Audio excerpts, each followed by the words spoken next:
Hi garden friends, welcome to the channel. I'm Era and this is Gardening on Purpose. If you're new here, welcome. And if you're a subscriber, welcome back. Thank you so much for taking the time to watch my video.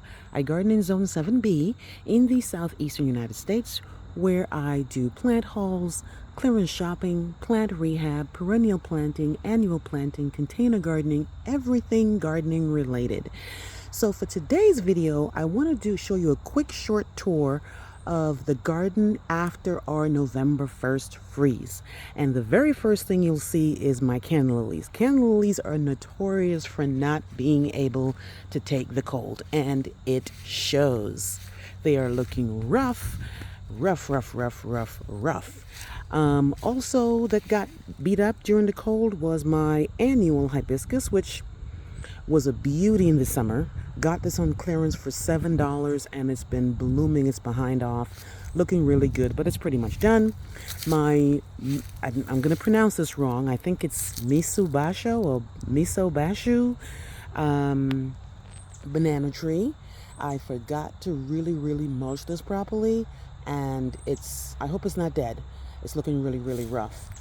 I finally put my crepe myrtles in the ground, 1, 2, 3, and they de-leafed right away.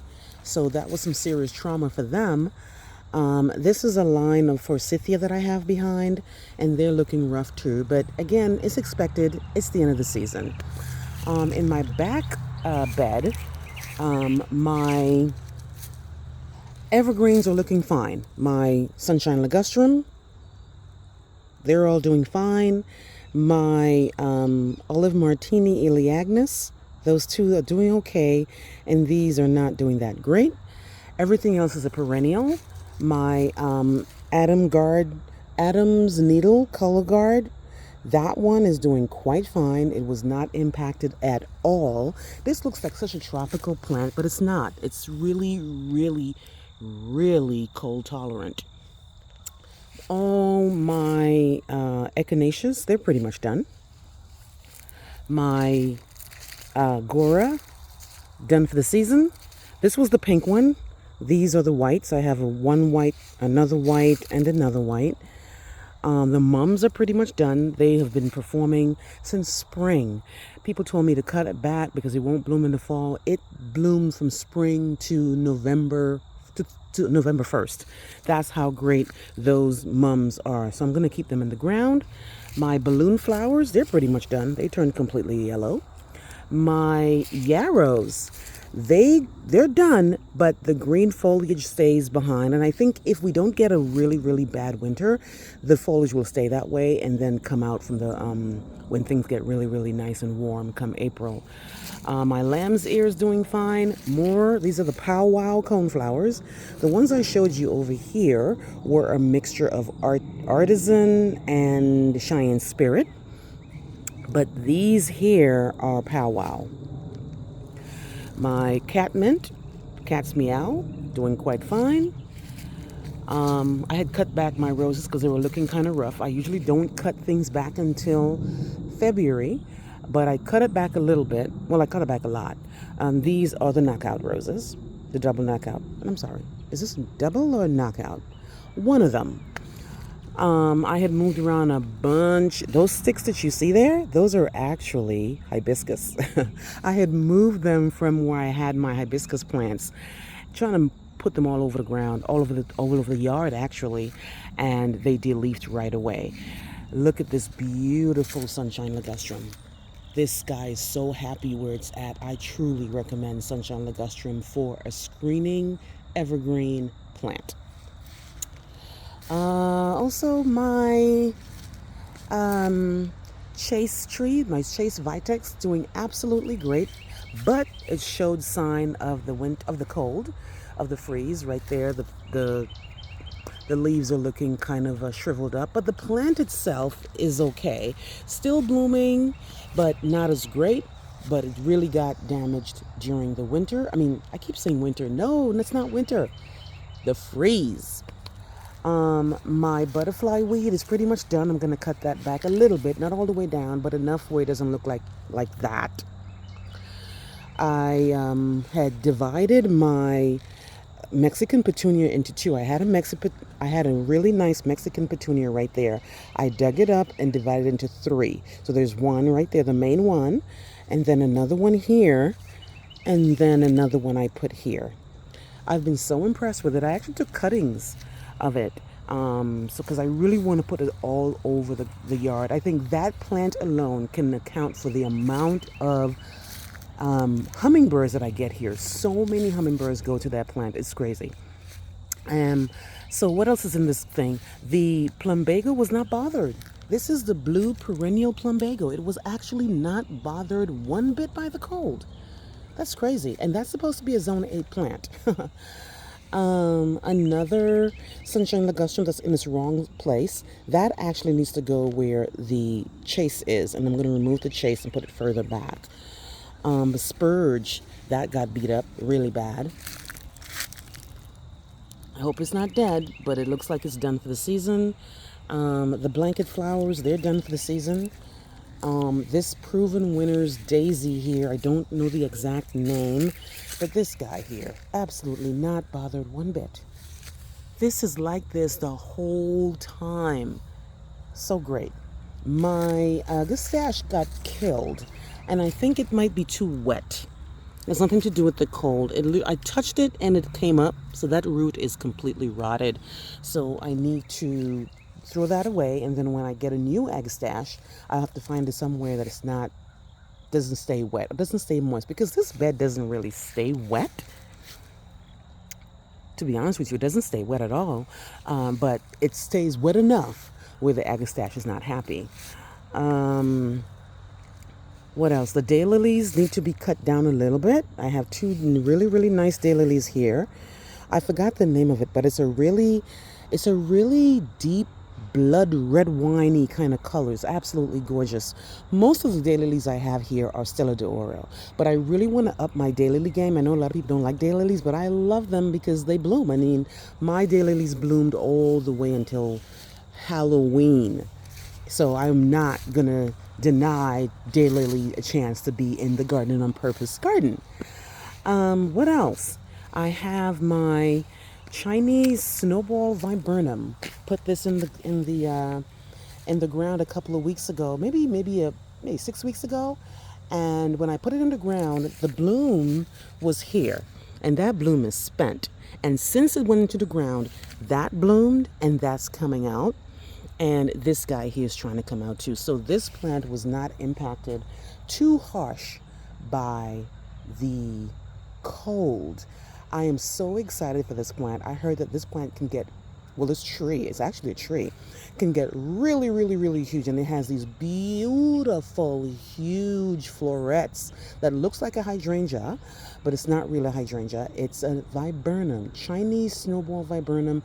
Can't wait. It gets really, really huge, and I want it to take up this entire space, so when you look at it, you'll see a big white puffy set of balls, over here, white balls. So I'm really, really excited for that. And I heard that it actually grows really, really fast. So I'm thinking maybe 2 to 3 feet in the spring. I can only hope. This is a brand new bed I impulsively dug up and made. Still working on it. It looks kind of rough, but I'm still working on it. I had to find somewhere to put these 3 evergreen azaleas that I bought. These are the Encore azaleas. This is the carnation.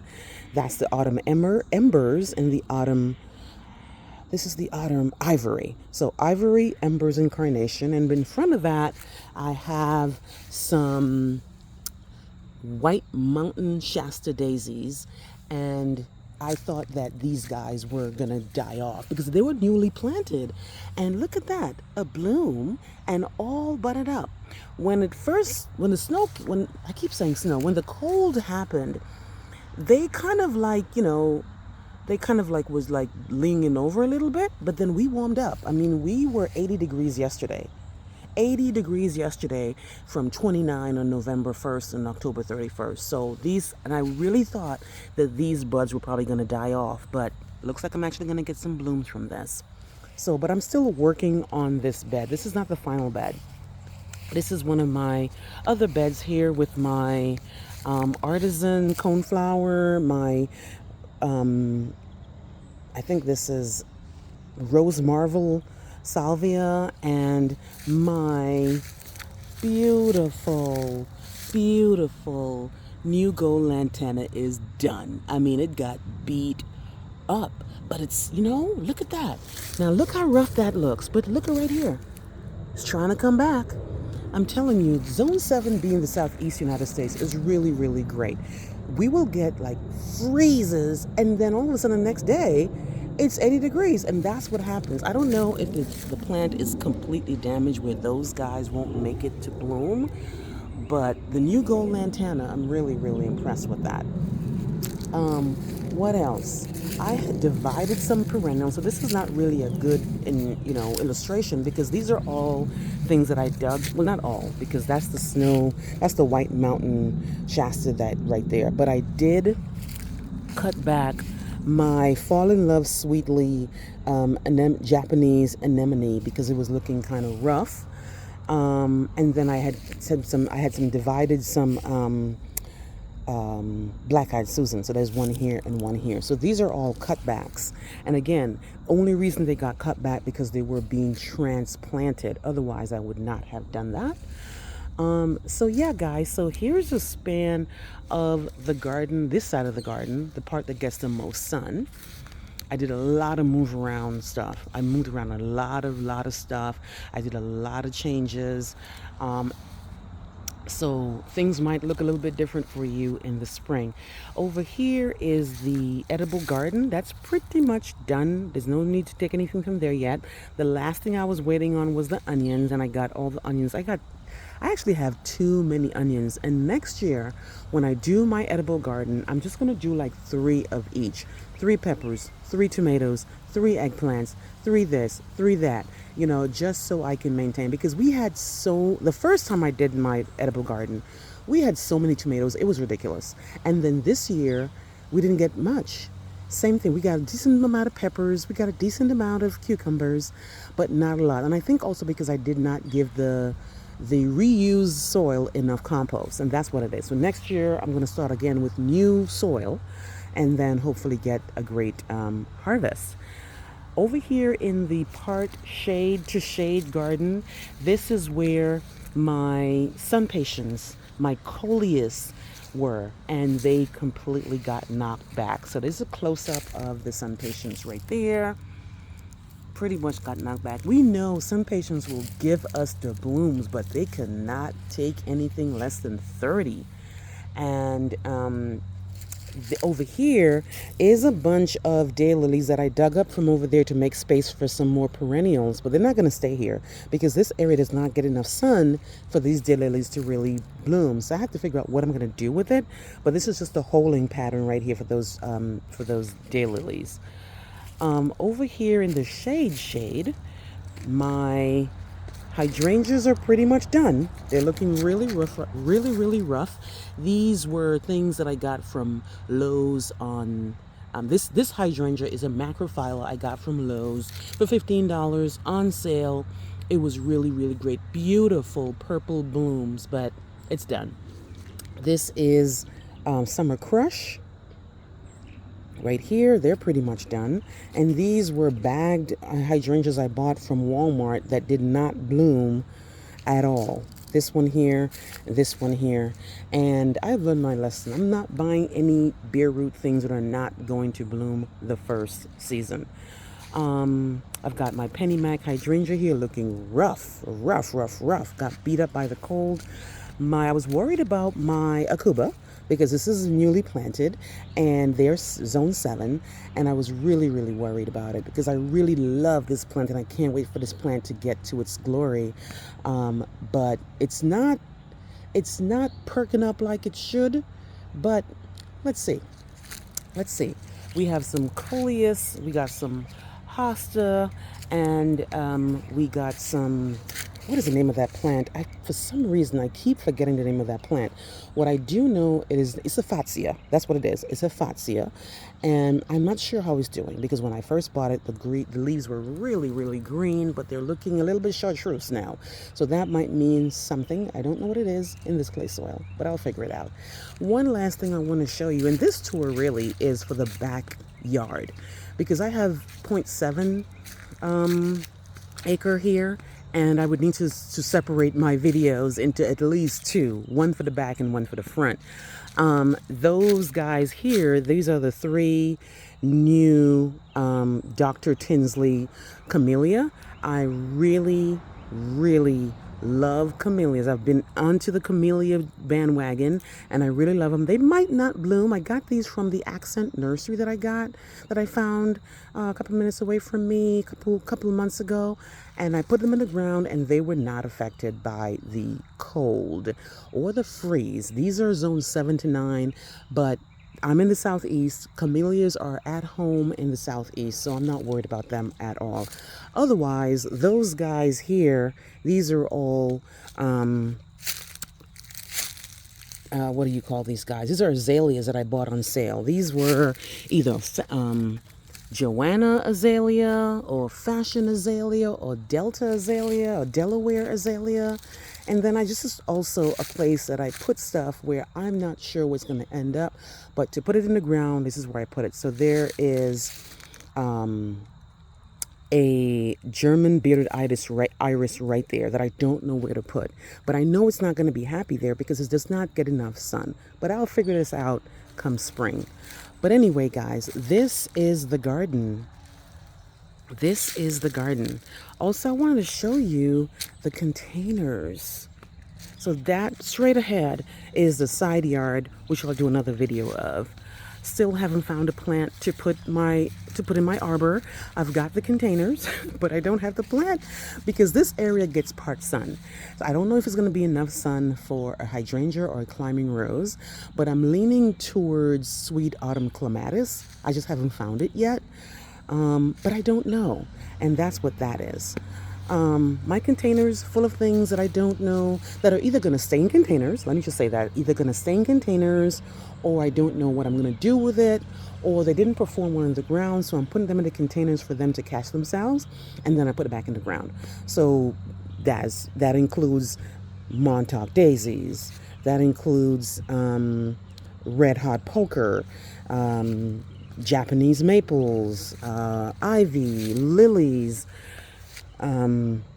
butterfly bushes, lamb's ear, my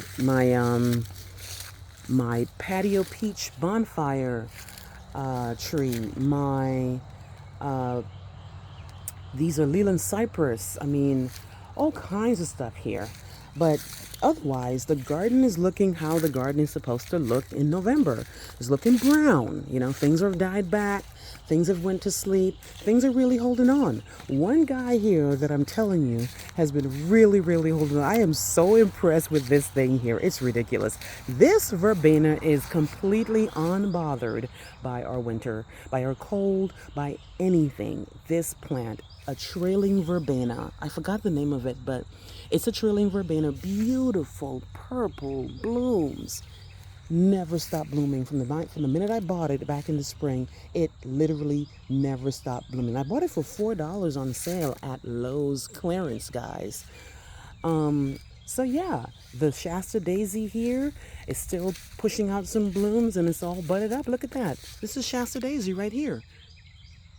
And today is November 9, and buds again right here. Same thing with this guy here. This is Buttercream by Proven Winners. All budded up and still blooming. So this is what I love about my garden. I have evergreen. I have things that are blooming all the way till November. So anyway, guys, this is what the garden looks like. Those are my Nandinas just put in there right there. This is the Obsession Nandina. Love that name. One of my favorites, because you know my two favorites are Autumn Joy Sedum and the Pink Gora. This guy here is still looking good. They finally turned brown. They started out really light pink, then a bright, bright pink, and then down to brown. Otherwise, the garden is looking great, guys. Really looking great. I bought some plants online the other day, plants that I don't have in the garden, and I'll do a video for that to show you guys. Otherwise, let me know what you think, guys. Please like, please please share, please subscribe. Please remember to hit the notification bell to be alerted on my new videos. Let me know if you have any questions or any comments, and I will see you on the next one. Bye-bye.